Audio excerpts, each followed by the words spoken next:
할렐루야. 하나님께 사랑받으시고 하나님을 사랑하셔서 말씀으로 깨어 주의 뜻대로 살기를 소망하시는 믿음의 자녀 한 분 한 분에게 하나님 우리 아버지와 주 예수 그리스도로부터 은혜와 평강이 넘치도록 임하심을 믿습니다. 우리 옆에 계신 보고 인사 한번 하겠습니다. 잘 오셨습니다. 하나님의 말씀 우리를 살립니다. 하나님 말씀만 우리의 능력입니다. 네, 우리 사진 보겠습니다.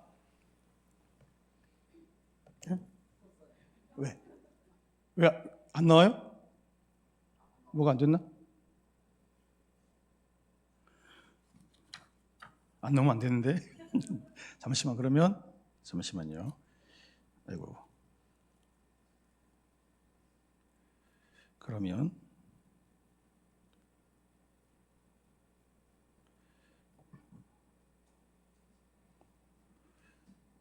공유.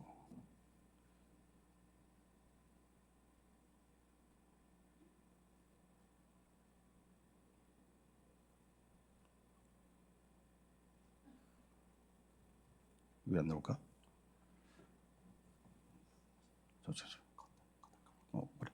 그래.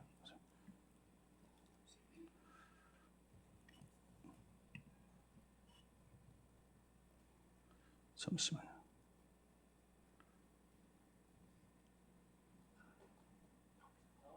나옵니까? 네. 잠시만. 예. 꽃 이쁘죠? 예. 제가 어떤 꽃을 보여드리려고 갖고 왔을까요? 무슨 꽃이요? 야, 이거 응? 예. 이 꽃인데 되게 작죠? 그래서 이제 핑크 꽃을 봤다가 밑에 이 노란 꽃이 있는 거예요. 그래서 이제 당겨봤더니, 이렇게 이쁩니다. 이 작은 꽃 눈에 잘 안 보이시겠죠? 근데 확대 봤더니요, 이렇게 이쁩니다. 너무 이쁘죠? 하나님은 이 세상에 만드신 주의 창조물 중에 어느 것 하나 허투루 만드신 것이 없다. 우리 눈에 잘 안 보여서 그렇지 하나님은 그 하나하나를 너무나 존귀하게, 너무나 아름답게 의미와 목적을 있게 창조하셨습니다. 그러니까 여기 계신 우리 모두가 혹시 이렇게 작아서 다른 사람들이 잘 못 보나 봐, 내 능력을 못 보나 봐 하실 수 있습니다. 근데 하나님 뭐라고 그러신다고요? 아니야, 넌 너무 이뻐, 넌 너무 존귀해, 내가 너를 들어 쓴다 말씀하신 줄 믿으시기 바랍니다. 자, 이 꽃 보고 얼마나 예쁘다는지. 그래서 하여튼 이 동네를 구석구석 다녀야 돼 제가. 그래서 아름다운 꽃도 있는 거를 또 발견해서 또 소개시켜 드려야 되는데, 우리 또 한번 중요한 거, 진리를 선포하는 시간이니까 힘을 내시고 얼굴에 이 표정 관리를 잘 하시면서 한번 외쳐보겠습니다. 지금 이 시간 하나님께서 보실 때 가장 예쁜 꽃은 누구 꽃? 내 꽃. 자신 있게, 힘 있게 활짝. 감사합니다. 우리가 이렇게 내가 누군지를 알아야 주님 주신 큰 복을 더 누리면서 살 수가 있습니다. 자, 한번 외쳐보겠습니다. 시작. 세계가 다 내게 속하였나니 너희가 내 말을 잘 듣고 내 언약을 지키면 너희는 모든 민족 중에서 내 소유가 되겠고 너희가 내게 대하여 제사장 나라가 되며 거룩한 백성이 되리라. 아멘. 맞습니까?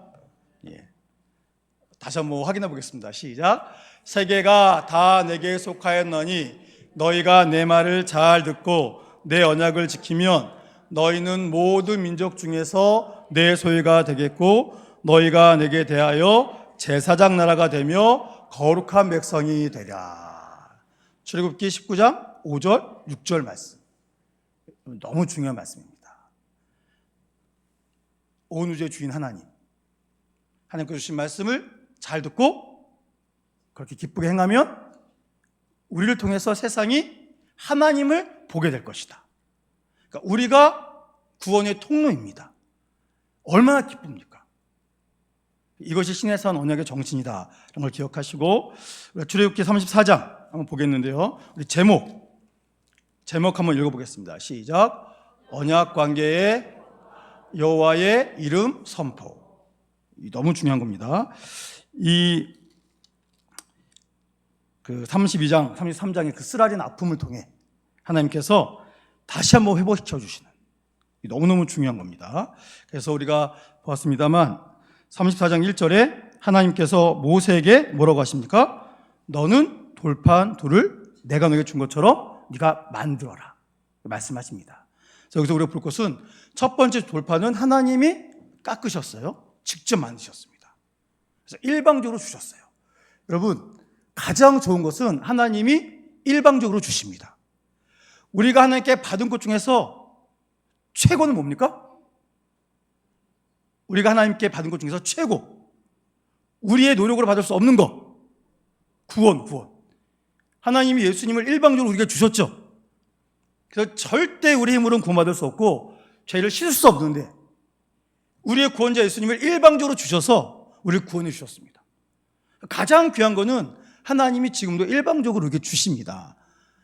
그래서 우리는 주님을 떠나서는 살 수가 없다, 분명히 얘기하는 거고, 그래서 하나님께서 여기 있는 것처럼 첫 번째 돌판을 직접 만드시고 얼마나 심혈을 기울이셨겠습니까? 그래서 이제 너무 아름다운 상황을 주셨는데, 그런데 주의 사랑이 시작되기도 전에 인간이 어떻게 합니까? 그렇죠. 금송아지를 선비가 만들어서 자기들이 직접 만들어가지고 지금도 살아서 역사하시고 신의 산 위에서 위대한 일을 이루시는 하나님이 계심을 보면서도 이 악함을 추구하는 인간의 죄 때문에, 이 영적 간음 때문에 오타가 있습니다. 돌판을 읽었다는 게 아니고 돌판을 잃어버렸죠. 깨트렸으니까. 이게 너무 슬픈 일이고, 그래서 하나님께서 오늘 말씀에 두 번째 돌판은 네가 깎거라, 내가 쓸 거다, 이렇게 말씀하시는데, 여기서는 중요한 건 우리 저걸 남색이라고 해야죠. 남색 글씨 위에 있는 거 한번 읽어보겠습니다. 시작. 기회와 동역의 은혜. 파란색 밑에 남색 글씨. 다시 시작. 기회와 동역의 은혜. 그렇죠? 보세요. 하나님께서 네가 깎아 만들어, 내가 쓸게. 하시면서 하나님께서 이제 동역. 기회를 주시고 동역할 수 있는 은혜를 주셨다. 얼마나 기쁩니까? 여러분, 하나님께서는 하나님 혼자 다 하실 수 있죠? 근데 다 하지 않으시고 항상 일꾼을 세우시고 그 일꾼과 함께 일하십니다. 하나님께서 우리 세계비전교회를 하나님 마음대로 주의 능력으로 역사 못 하시겠습니까? 하실 수 있습니다.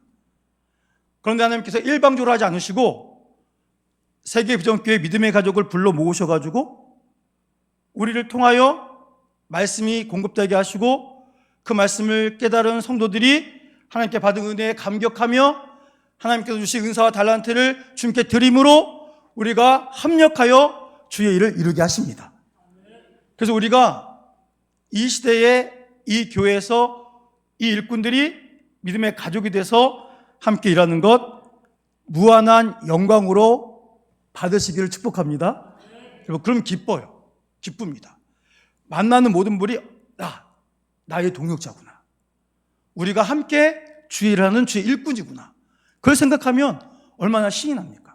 그렇지 않습니까? 아닌가 보군요. 그래서 이제 깎아 만들어서 이제 가져갑니다. 자, 그래서 이제 이것은 깎아 만들어라, 이거 뭐냐면 이제 하나님께서 인간이 깨트린 거지만 하나님께서 회복시켜 주시겠다, 그걸 말씀하신 거고, 또 인간도 자기가 잘못한 건 책임을 져야 되겠죠. 여기 있는 것처럼 참회, 진정한 회개, 주님 다시 만날 준비를 해야 된다, 이걸 알려주십니다. 그래서 하나님의 언약이 인간에 의해서 일방적으로 훼손되지 않습니까? 그것을 하나님께서 같이, 너와 내가 같이, 나와 이스라엘이 같이 이것을 회복시켜 나갈 것이다 하는 너무너무 귀한 주의 말씀을 우리에게 주십니다. 그래서 보세요.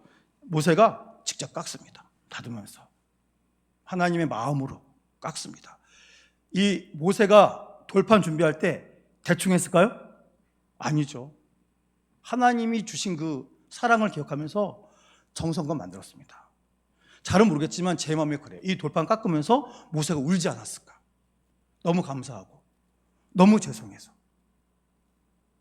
그래서 이렇게 하나님 말씀하시니까 모세가 직접 돌판을 다듬어 만들었는데 맨 마지막에 뭐라고 적혀있습니까? 순종. 하나님께서 다 예비하십니다. 다 알려주시잖아요. 우리가 어떻게 할지 우리가 계획 세울 거 없습니다. 하나님 주신 기본에서 순종하며 나아가면, 지금으로 말하면 성령께서 인도하셔서 이 부족한 우리가 주의 뜻을 이룰 수 있도록 역사하신 줄로 분명히 믿습니다. 이게 순종해서 나아갑니다. 그래서 이제 모세가 처음 깎아서 올라가요.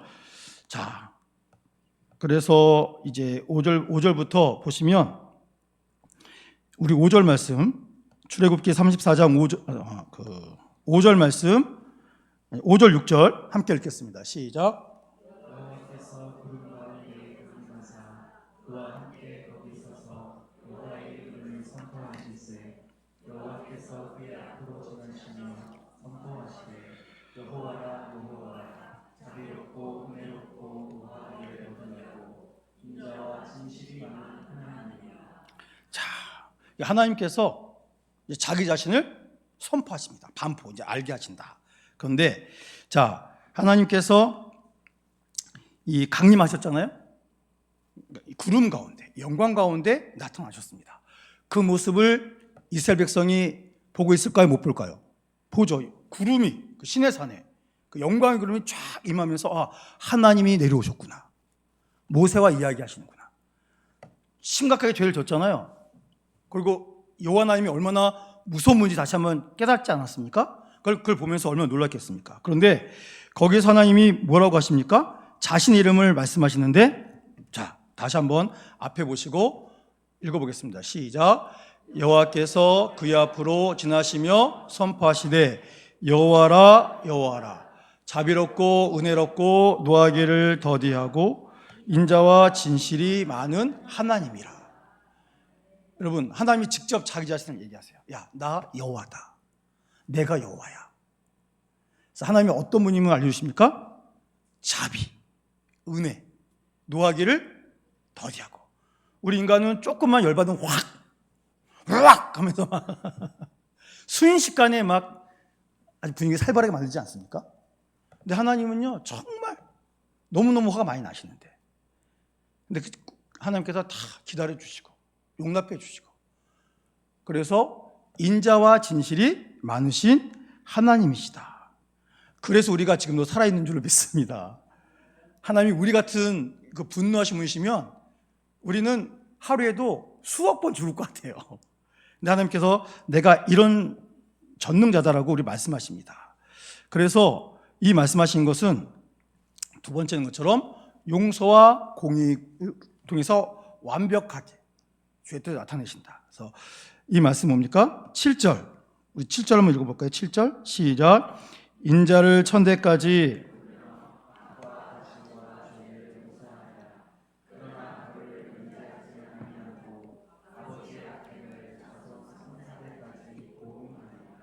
아멘. 자, 여기서 뭐라고 하셨습니까? 나 너희 용서해 줄 거다. 얼만큼 용서하신대요? 자, 천대까지. 주의 사랑을 천대까지 베푸신대요. 그러니까 천대까지 베푸신다는 건 무슨 뜻입니까? 영원히. 그런 뜻입니다. 자, 그렇게 해서 악과 과실과 죄를 용서하신대요. 근데 중요한 것은 그러나 뭐라고 하셨습니까? 벌을 면제하지는 않는다. 이 뜻은 무슨 뜻입니까? 죄를 졌으면 죄의 대가를 반드시 받아야 된다. 여러분, 죄의 삭은 사망이다 말씀하셨죠. 어떤 분이 이런 말씀하시더라고요. 기독교인들이 너무 잘못 알고 있는 게 있다. 뭐냐면 이게 회개에 대한 건데, 어떤 사람이 도박을 했어요. 도박이 좋은 겁니까? 나쁜 겁니까? 나쁜 거잖아요. 깨달았어요. 하나님 죄송합니다. 도박하는 거 나쁜 거 아는데 제가 도박을 했습니다. 하나님 용서해 주세요. 다시는 안 하겠습니다. 하나님께서 용서해 주셨어요. 그러면 이 사람 그 다음부터 어떻게 해야 됩니까? 안 해야 되죠? 근데 또 해요. 그러면 그거는 회개가 아니다. 그거는 자기의 잘못을 반성만 한 거다. 회개는 끊고 다른 길로 가는 거예요. 도박했던 걸 끊고 도박 안 하는 길로 가는 겁니다. 근데 우리는 죄인이어서 회개했어도 반복할 수 있지만, 그런데 안타까운 게 회개했다고 하면서 그걸 안 하려고 노력하지도 않고 기회가 오면 조금도 주저하지 않고 그 죄를 또 짓습니다. 그건 진정 회개가 아니다. 어떤 분이 술을 드시는데 믿음이 생기면서 술 먹는 게 좀 부끄러워졌어요. 사장님 술 안 먹겠습니다. 다시는 안 먹겠습니다. 그랬어요.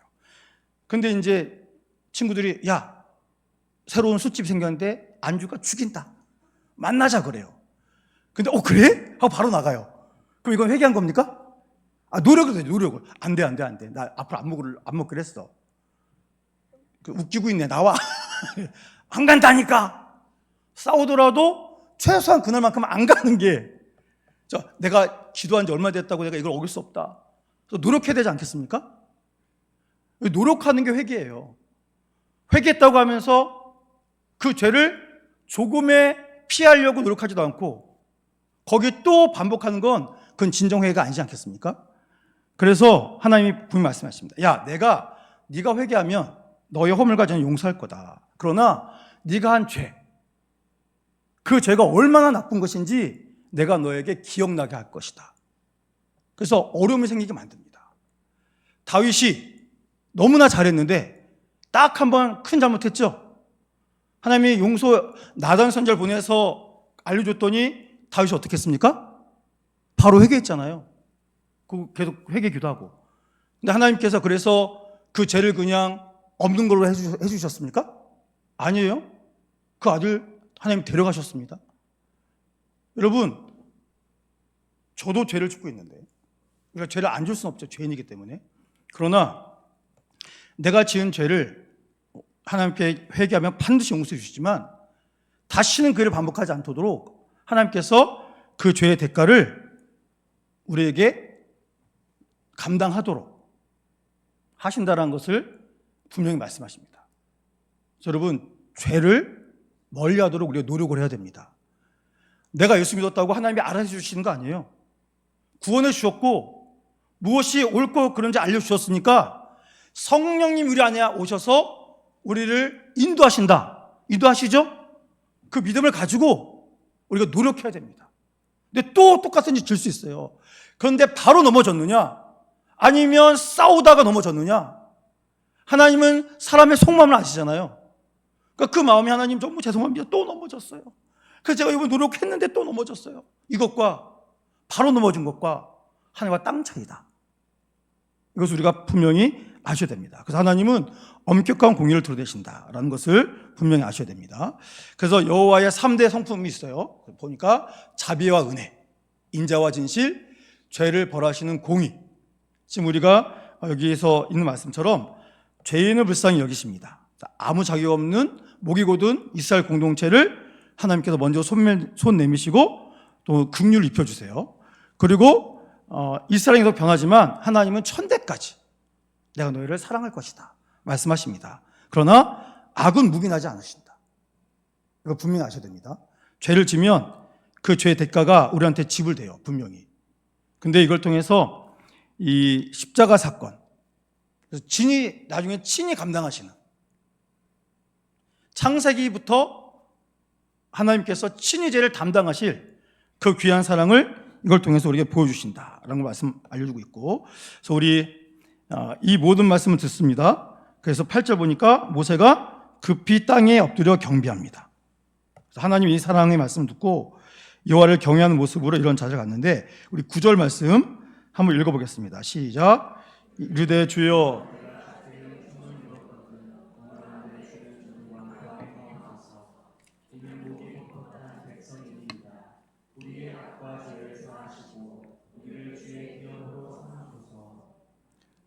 그건 이쁘죠, 화면에. 죄가 많이 있고 우리 허물이 많이 있지만 하나님께서 내가 너를 사랑한다는 마음으로 이 이쁜 자연을 주시고 아름다운 하늘을 주십니다. 그래서 하나님께서 우리를 이 대자연을 통해서 우리는 끊임없이 죄를 저지르지만 하나님 우리에게 주님을 바라보고 소망 가질 수 있게 하십니다. 우리가 이 땅에 문제가 많잖아요. 죄도 많이 짓고. 근데 우리가 이렇게 고개 들어 하늘 보면은 하늘은 이뻐요, 안 이뻐요? 항상 이쁩니다. 항상 이뻐요. 그래서 이 죄가 관영한 세상에서도 고개 들어 하늘 바라보면 그 하늘은 항상 아름답습니다. 해가 뜰 때, 해가 질 때. 어느 분이 그러시더라고요.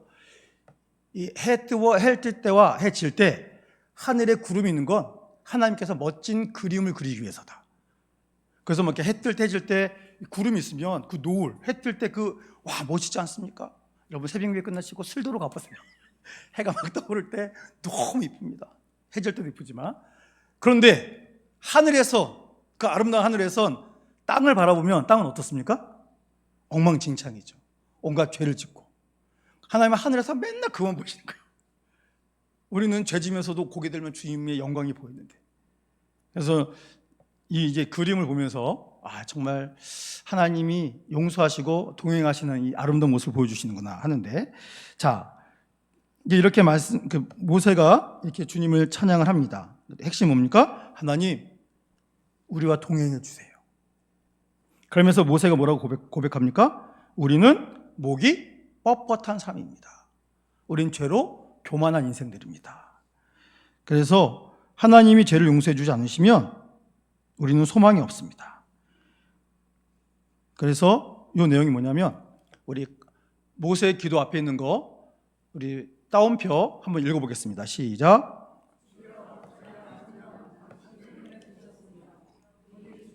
우리와 동행해 주십시오. 이 백성이 고집이 센 것은 사실입니다. 그러나 우리가 저지른 죄와 실수를 용서하시고 우리를 길이 당신의 것으로 삼아 주십시오. 다른 번역본에 또 이해가 잘 되게 되는 게 있어서 제가 한번 가져와 봤는데, 그래서 하나님께서 좋게 보여주지 않으시면 우리는 소망이 없다. 지금도 하나님이 용납하시니까 우리가 존재하고 있는 겁니다. 내가 뭘 잘해서 하나님이 뭐 어떻게 하신다고 착각하시면 안 됩니다. 하나님의 긍휼이 오늘도 우리를 주의 자녀로 살게 하고 있습니다. 그래서 우리는 목이 뻣뻣하다, 고집이 세다. 그리고 우리가 저지른 죄와 실수를 용서하시고 하나님 우리를 주님의 것으로 삼아주세요. 그래서 모세가 얘기한 내용이 파란색 글씨, 하나님의 소유 삼으셔서 친히 아끼고 돌봐주세요. 하나님 이렇게 안 해주시면 우리는 소망이 없습니다. 눈물의 기도를 드립니다. 그래서 우리 붉은색 글씨 한번 읽어보겠습니다. 시작. 우리가 뭔 줄 알아야 된다고요? 죄인입니다. 죄인. 여러분, 우리는 다 죄인이에요. 하나님 아버지 앞에서는 죄인입니다. 그걸 고백을 해야 됩니다. 깨닫고 뭘 구하라고요? 하나님의 은혜를 구하라. 그래서 하나님 은혜 없으면 난 못 삽니다. 다른 건 좀 있으면 좋겠지만 혹 없어도 살 수 있어요. 그런데 하나님의 은혜가 아니면 우리는 살 수 없습니다. 하나님의 은혜 아니면 이 땅에서 못 살고 하나님의 은혜 아니면 천국은 꿈도 못 꿉니다. 하나님의 은혜로 가는 게 천국 아니겠습니까? 내 노력을 하는 거 절대 아니에요. 하나님이 은혜로 우리를 데려가시는 곳이 천국입니다. 그러니까 우리가 이걸 분명히 기억해야 된다 말씀하고 있고, 그래서 이제 또 보시면 이제 다시 언약을 세웁니다. 그래서 10절, 우리 10절 말씀 함께 읽어보겠습니다. 시작. 여호와께서 이르시되 보라 내가 언약을 세우노니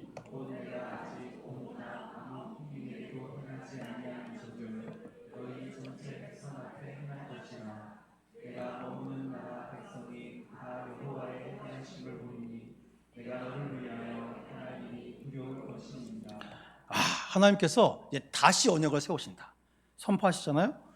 그래서 저는 이게 하나님 말씀에 보라 이런 말씀 나오면 이건 반드시 이루어진다 그런 거지 않습니까? 그러시면서 뭐라 그러냐면 하나님이 아직도 누구에게도 행하지 않는 놀라운 기적을 이스라엘 전체에 행해 주신대요. 이 놀라운 사실 아닙니까? 그래서 하나님께서 항상 함께 가시기 때문에 모든 민족이 두려워할 것이다. 그러니까 광야길을 건너고 그리고 이제 가나안 땅에 정탐했다가 또 이제 방황하고 고생하고 연단받지만 요단 동편에 그 나라 또 정복을 하잖아요.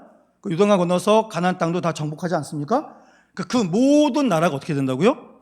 이스라엘 백성과 함께한 하나님을 보고 놀라 자빠진다. 그래서 막 간담이 서늘하다.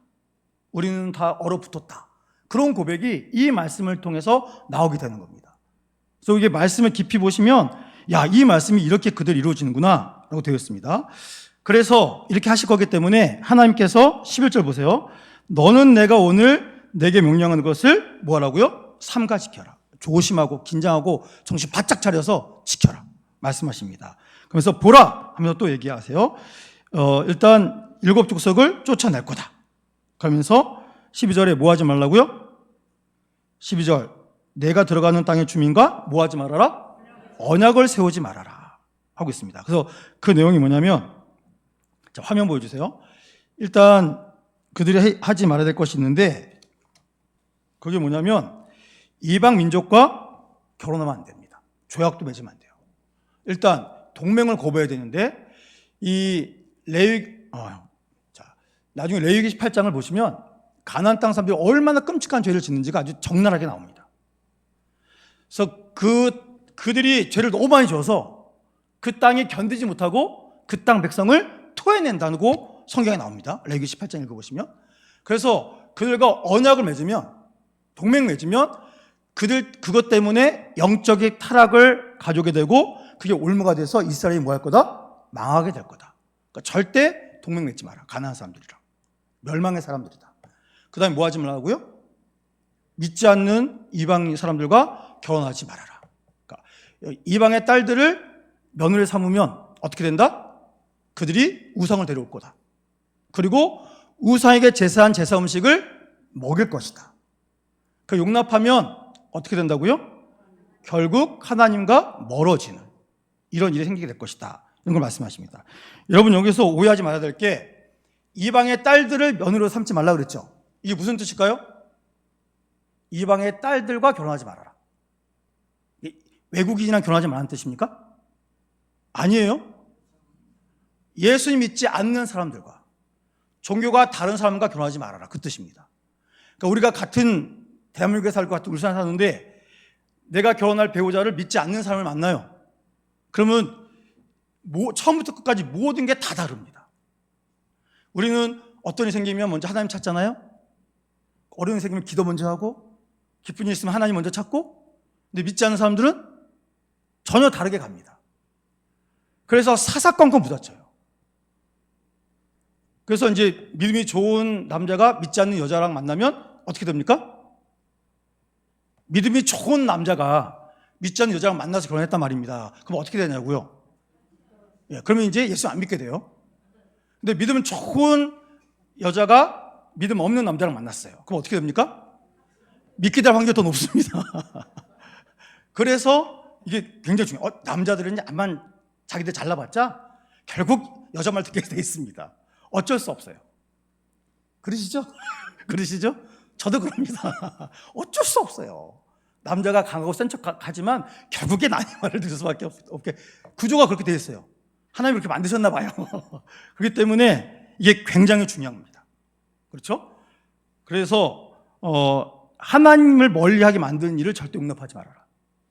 여러분, 다른 집에 대해서 말하지 마시고 우리 집은 안 그래야 되겠다. 아니, 자기 집도 해결 못하면서 남의 집 뭐 믿지 않는 사람 만나니 어쩌네. 여러분, 하여튼 모든 거는 자기한테 적용시키셔야지 다른 집 그냥 그 집에 맡기세요. 근데 기도는 해주고 물어보면 안내는 해주세요. 자꾸 막 다른 집에 어쩌네. 하여튼 제가 우리 교회도 그럴 수도 있는데 수많은 교회, 몇몇 교회 다녀봤는데 그 교회들마다 이런 걸로요 대판 싸워요. 그래서 막 너나 잘하세요, 너나. 우리 집 신경 끄고 너나 잘하세요. 그래서 막 대판 싸우고 막 이건 무슨 뭐 직분자도 다 소용없더라고요. 뭐 장로님이건 권사님이건 안수 집사님이건 집사님이건 아주 평신도건 하여튼 딴 집 신경 끄시고 자기 집을 이 말씀에 적용해서 바르게 사시면 다른 분들이 보고 따라오게 되겠습니다. 이게 너무 중요한 겁니다. 지금 이 말씀하고 있는 거고, 두 번째 화면 보시면 종교적 순수성 보존을 요구하십니다. 그래서 우상은 어떻게 하라고요? 파괴해라. 아주 강력하게 말씀하십니다. 그래서 13절 볼까요? 13절 읽어보겠습니다. 시작. 너희는 도리어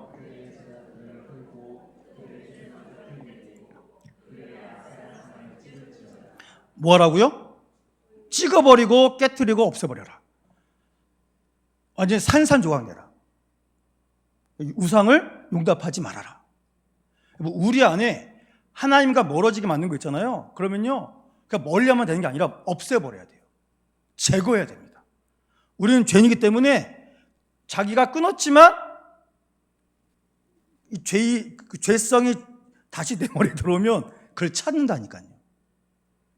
그래서 완전히 파괴시켜라 말씀하십니다. 그 14절 보세요. 우리 14절 읽어보겠습니다. 시작. 너는 다른 신에게 절하지 말라. 하나님이 자신의 이름을 뭐라고 하셨습니까? 질투다, 질투. 이런 말씀 들어보셨습니까? 하나님이 내 이름은 질투야 말씀하셨어요. 근데 하나님의 질투가 우리의 질투와 같겠습니까? 아닙니다. 우리는 그냥 자기 성질을 못 이겨서 질투하고 막 여러 가지가 있지만, 하나님이 질투하신 건 뭐냐면, 하나님이 창조하신 그 아름다운 자녀가, 하나님께서 구원한 주의 자녀가 하나님을 떠나서 멸망당해 지옥 갈까봐 내 사랑이 그렇게 망가진 거 난 못 견딘다. 나는 그 용납 못한다. 내가 죽는 것 같다. 그런 마음으로 살리시려고 질투하신다. 이런 말씀을 표현을 하신 겁니다. 여러분, 우리가 믿음이 식어져가지고 하나님보다 세상이 더 좋아져서 하나님을 떠나서 세상과 가까이 가시면 하나님 질투하십니다. 그 질투는 뭐라고요? 우리를 잃을까봐, 우리가 멸망당할까봐 하나님이 나 그 절대 용납 못한다. 그런 의미에서 하나님께서 나는 질투하는 하나님이다. 주의 사랑하는 자녀의 멸망, 죽음을 용납할 수 없는 하나님의 사랑, 그 사랑을 이렇게 강력하게 말씀하십니다. 여러분, 그래서 우리가 주님의 마음으로 성경을 읽으면서 이런 말씀 보면요, 눈물 나는 거, 눈물 나는 거. 그래서 백성들이 나눠져가지고 멸망당하는 것을 하나님 절대 용납할 수 없는 그 뜨거운 주의 마음을 우리에게 보여주시는 겁니다. 우리가 이런 사랑 받고 살아가고 있다라는 것을 기억하시고, 그래서 너는 뭐 하지 말라고요? 다른 신에게 절하지 말아라. 여호와는 질투라 이름하시는 질투의 하나님이시다. 이 마음을 새기시고, 내가 주님을 조금이라도 벗어나면 하나님이 너무너무 아파하신다. 이걸 분명히 우리 기억하셔야 됩니다. 그리고 이제 18절부터 26절까지는 이제 3대 절기, 이 절기를 말씀하십니다. 그래서 우리 화면 보시고, 첫 번째 무슨 절기입니까? 무교절과 안식일. 그래서 이집트에서 구원받았잖아요. 그러니까 구원받은 것을 기억하는 것이 무교절입니다. 무교절. 그렇죠? 이제 10번째 재앙 있잖아요. 죽음의 천사가 움직일 때 주의 말씀을 순종해서 어린 양을 잡아서 그 피를 무 임방에 바르면 죽음의 사자가 이렇게 넘어간다고 해서 유월절이라고 하지 않습니까? 그래서 그거를 기억하고, 또 이제 가나안 땅에 들어가면 이제 농경 사회가 시작되죠. 그래서 이제 모를 심고 추수하는 때가 있겠죠. 근데 그 파종기와 추수기는 바쁠까요, 안 바쁠까요? 엄청 바쁘죠. 근데 엄청 바쁜 그때라도 뭐 하라고요? 안식일 예배를 중단하지 말아라. 안식일은 하나님이 쉬신 게 아니에요. 주의 자녀를 쉬게 하시는 거죠. 그래서 예배드리고 쉼을 통해서 뭘 지켜라? 신앙을 지켜라. 이게 너무너무 중요한 겁니다. 그 말씀하고 있는 거고, 그 다음에 뭡니까? 초태생의 대소근무. 자, 이 10번째 재앙 때 이스라엘의 첫 장자들도 다 죽어야 돼요. 근데 하나님이 어떻게 하셨습니까? 살려주셨죠. 그래서 처음 난 아들은 다 누구 거다? 내 거다. 하나님이 선포하셨어요. 선포하셨는데 실제로 각 집의 장자들을 하나님께서 다 받으셨습니까? 아니에요. 그거를 레인으로 대신 받으십니다. 그래서 여기 있는 것처럼 이 20절 보시면, 내 아들 중 장자는 다 대속할지며 빈손으로 내 얼굴을 보지 말지니라, 이런 말씀하셨습니다. 그래서 아들을 받아야 되지만 하나님께서 이 대속의 방식으로 그거를 하나님께서 다른 것을 대체하세요. 여기 있는 것처럼 모든 일상의 소유가 누구로부터 시작됐다? 하나님으로부터 시작됐다. 우리 가정은 하나님으로부터 시작됐다. 이걸 분명히 알고 기뻐하고 감사하는 삶을 살아라 말씀하십니다. 그 다음에 뭡니까? 77절과 수장절. 그래서 이제 밀을 첫 수확할 때 맥주절, 맥주의 초실절, 우리가 이제 7월 첫째 주가 맥주 감사주일인데, 그래서 처음 추수하는 것과 그리고 하나의 끝자락의 결실을 마무리하고, 이게 이제 수장절, 초막절 뭐 이렇게 됐는데, 그걸 통해서 처음부터 끝까지 모든 것을 주신 분은 누구시다? 하나님이시다. 오늘 우리가 먹고 사는 모든 것은 하나님의 은혜로 사는 것을 기억해서 이 절기에 하나님께 예배드리며 나아가야 된다. 아주 중요한 말씀을 주십니다. 그래서 이 모든 걸 통해서 이스라엘 백성의 처음도 중심도 마지막도 하나님의 은혜로 살아가는 것이다. 이것을 명백하게 그들에게 알게 하십니다. 그래서 여기서 중요한 게 있는데, 우리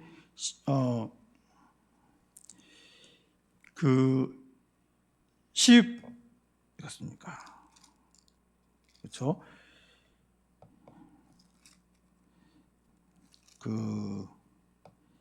20절입니다. 20절. 제가 잘못 15절 아니고 20절. 20절 끝에 보면 대속할지며 하면서 뭐라 그랬습니까? 빈손으로 내 얼굴을 보지 말아라. 여러분, 대속이라는 것이 뭐라고요? 값을 지불하고 구해내다. 그런 뜻입니다. 그러니까 받은 바 은혜에 감사하는 마음으로 어떻게 하라고요? 예물 드리라고요. 여러분, 우리가 하나님께 예물 드린다는 건 뭐냐면 내 마음이 하나님께 있습니다.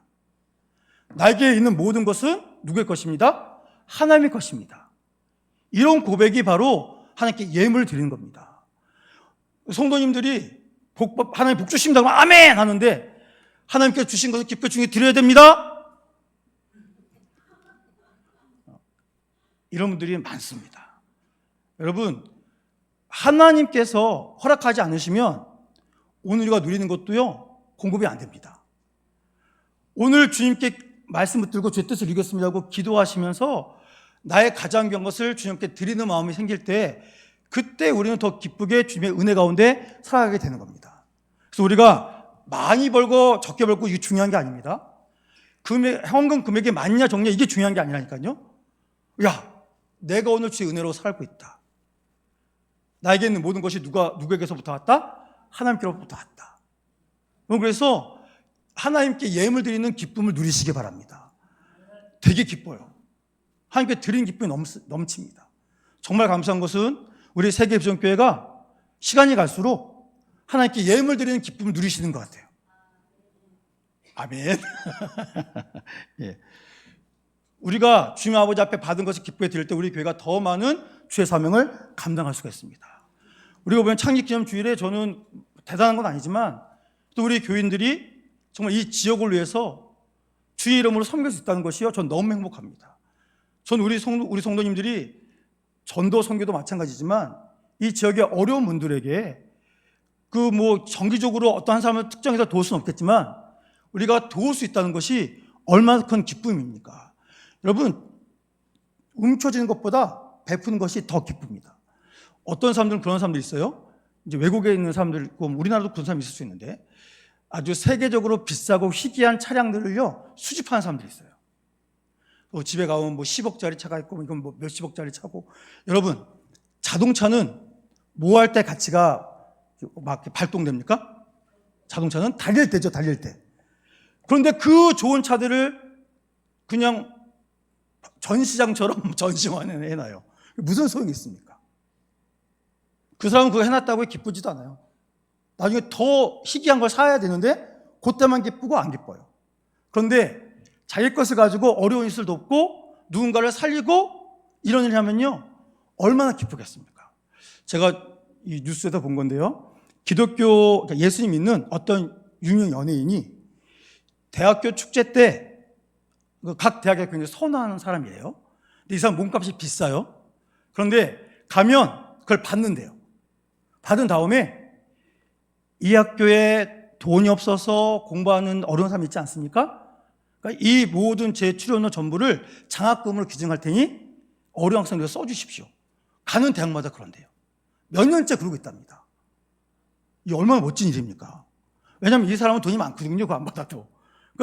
그거는 내가 기쁘게 나 불러줬으니까 대학교에 가서 열심히 기쁘게 내가 또 그들이 좋아하는 걸 불러주겠지만 그 학교에서 받은 것은 다시 그 학교에 이렇게 해서 어려운 학생들이 기쁘게 공부할 수 있게 하면 얼마나 좋습니까? 그래서 어떤 대학교에서는 그 가수한테 감사패도 드리고 했는데, 여러분, 하나님께 받은 것을 주님께 드리고 주 이름으로 어려운 일을 도울 때 그곳에 하나님의 천국이 이루어진 줄 믿습니다.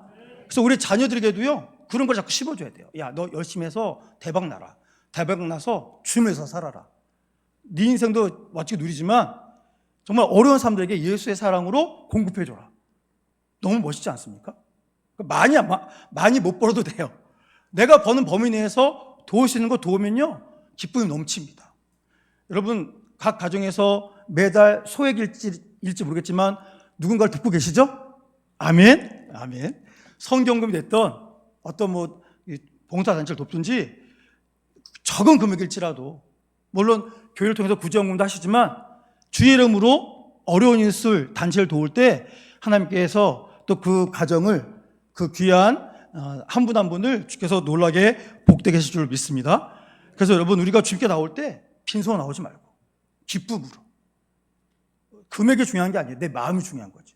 하나님의 명령이지 않습니까? 내가 너희를 구원했지 않느냐. 그러니까 너희가 나를 인정하는 모습을 보여다오. 하나님 왜 다른 게 아니라 돈으로 하셨을까요? 하여튼 인간은 돈이 제일 중요하잖아요. 그러니까 그 귀한 것을 주님께 드린다는 기쁨. 하나님께서 그럼 영광받지 않으시겠습니까? 하나님은요, 돈이 필요 없으세요.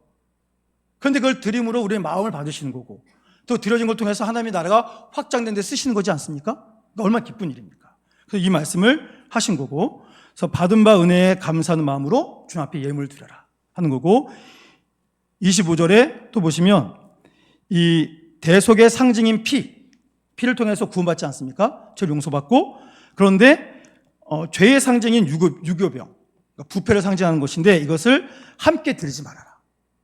하나님께 드릴 것이 있고 드리면 안 될 것이 있습니다.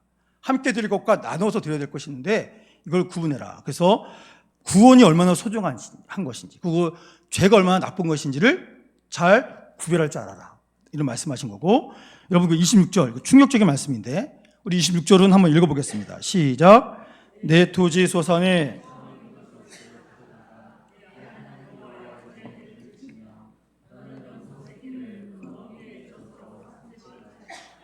자, 26절에 뭐가 충격적인 말입니까? 너는 염소 새끼를 그 어미의 저주로 삼지 말지니라. 여러분, 이 엄마 염소의 젖은 염소 새끼가 먹고 자라는 양식입니다. 그렇죠? 그런데 인간이 자신의 미각을 위해서 엄마의 젖에다가 그 새끼를 거기다가 삶아서 먹으면 맛있는지 모르겠지만 이것은 하나님의 창조 섭리를 망가뜨리는 겁니다. 그러니까 그러지 말아라. 여러분, 우리가 맛있다고 먹는 음식 중에서 하나님의 창조 섭리를 망가뜨리는 게 많이 있어요. 뭐라고 말씀 안 드리겠지만 여러분, 그러면 안 됩니다. 그러니까 우리는 하나님의 창조 질서를 보존해야 될 사명이 있습니다. 주님의 사랑, 그러니까 모든 걸 할 수 있지만 아무나 하면 안 된다. 그러니까 분별해야 된다. 최소한 기독교인은, 하나님의 사람들은 이런 말씀하시는 거고, 그 다음에 27절 말씀 보시면 우리 함께 읽어보겠습니다. 시작. 여호와께서 모세에게 이르시되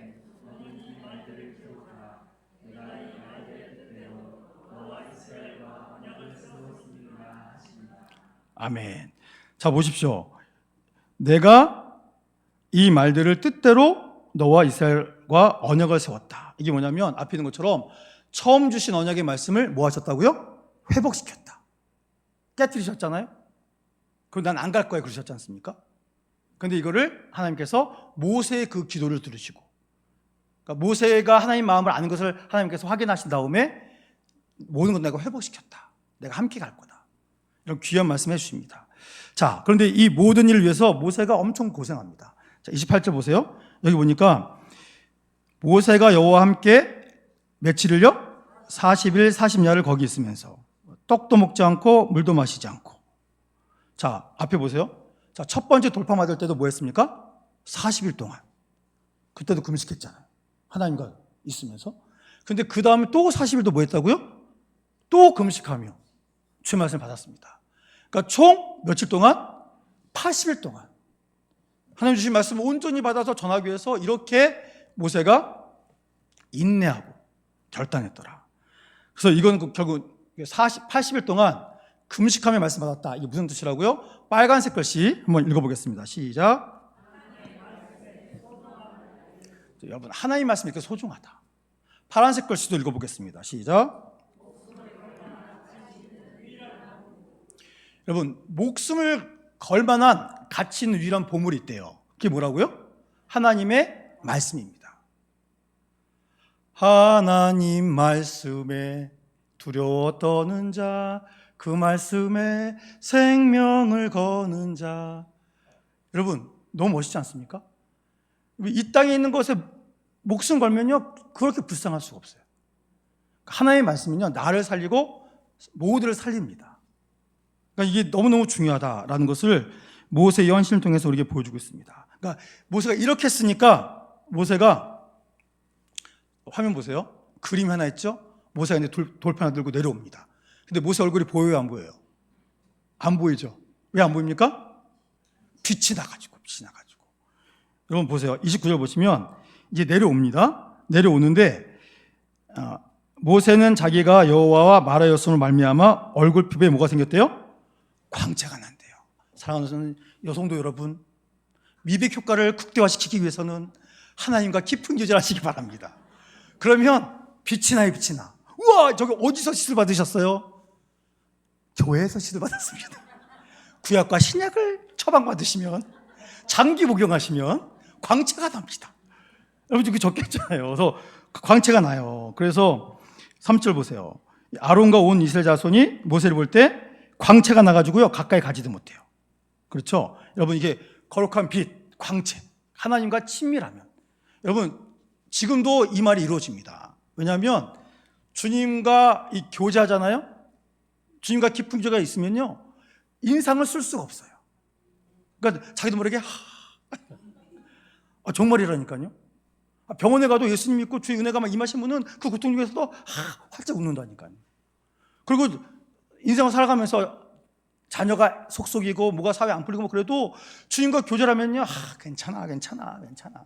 다 하나님께서 해결해 주시고 다 이겨내게 해주실 거고, 그래서 얼굴에 광채가 납니다. 그래서 이게 너무 중요합니다. 여러분, 지워지지 않는 주님의 광채를 우리가 얼굴에 품고 살아가야 되지 않겠습니까? 그래서 이제 우리 앞에 있는 말씀, 저기 화면 보고 첫 번째 파란색 글씨 한번 읽어보겠습니다. 쭉 끝에까지 시작. 오직 말씀만, 여호와께서 자신에게 이르신 말씀을 모두 이스라엘 백성에게 명령하여 전하 지키도록 백성은 그 명령을 모두 들음. 보세요. 얼굴에서 빛이 나는 모세가 와서 하나님 말씀이다 하고 전했는데 누가 안 듣겠습니까? 여러분, 우리가 잘 전해야 잘 듣습니다. 이게 너무너무 중요한 거고, 그래서 다른 거 하는 게 아니라 모세는 항상 하나님 말씀만 한 게 중요한 거고, 그 다음에 파란색 글씨 쭉 읽어보겠습니다. 시작. 백성들을 향한 수건의 배려. 백성들이 모세의 광채를 보고 두려워하자 모세는 주님의 계명을 1차적으로 수여한 후 백성들과 대할 때는 자신의 얼굴을 수건으로 가림, 광채에 현혹되어 자신의 성격과 염려한 조치, 오직 하나님께만 집중하라. 놀라운 사실은 하나님의 역사를 봤으면서도 하나님은 안 보이는데 모세는 얼굴에 빛이 나잖아요. 그걸 보니까 또 어떤 마음이 생겨요? 모세가 하나님인가 보다. 또 모세한테 집중하려고 합니다. 여러분, 사람한테 집중하면 안 돼요. 어떤 분이 특별하게 쓰임받을 수 있겠죠? 우리 교회도 어떤 특별한 장로님, 안수집사님, 권사님, 집사님, 성도님 중에 쓰임받을 수 있어요. 그럼 쓰임받았음을 부러워할 수는 있지만 하나님이 없어지고 그분한테 집중하면 됩니까? 안 됩니다. 그리고 하나님이 자기를 통해 역사 나타냈어요. 그랬더니 목사도 필요 없다. 이제부터 내가 주의 통로다. 그래서 막, 여러분, 그런 사람들이 있어요. 그래서 어떤 큰 교회에서 성령의 은혜를 받았던 어떤 직분자가 자기가 교회를 세웠어요. 뭐 천국 뭐 저쪽 해가지고 세워서 웃지도 않는 뭐 신사도 운동하고 하는 골 때리는 교회가 있습니다. 골 때리는 사람들이 있어요. 여러분, 쓰임받은 기쁨은 누려야 되지만 하나님을 경배해야지 사람이나 어떤 건물이나 어떤 단체를 섬기면 안 된다. 이게 너무 중요합니다. 그래서 오직 누구에만 집중하라? 오직 하나님께만 집중하라.